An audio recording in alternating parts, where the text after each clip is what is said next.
ভারতবর্ষে প্রধানমন্ত্রী কতগুলি হয়েছে বা কত সাল অবধি দায়িত্ব পালন করেছে 1947-এর পর? আপনারা কি জানতে চান? জানতে যদি চান তো এই ভিডিওটা পুরোটা শেষ করবেন আর ভিডিওটা লাইক সাবস্ক্রাইব করে দেবেন।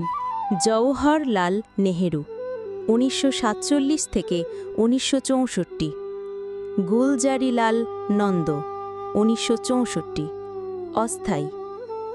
লাল বাহাদুর শাস্ত্রী 1964 থেকে 1966, গুলজারিলাল নন্দ 1966, অস্থায়ী।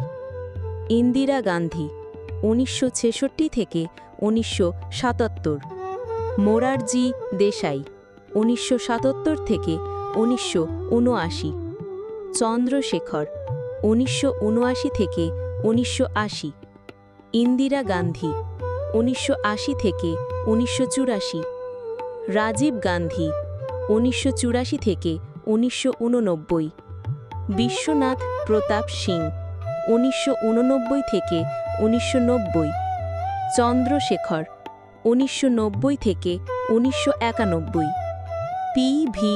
নরসিমহা রাও 1991 থেকে 1996, অটল বিহারী বাজপেয়ী 1996, এইচ.ডি.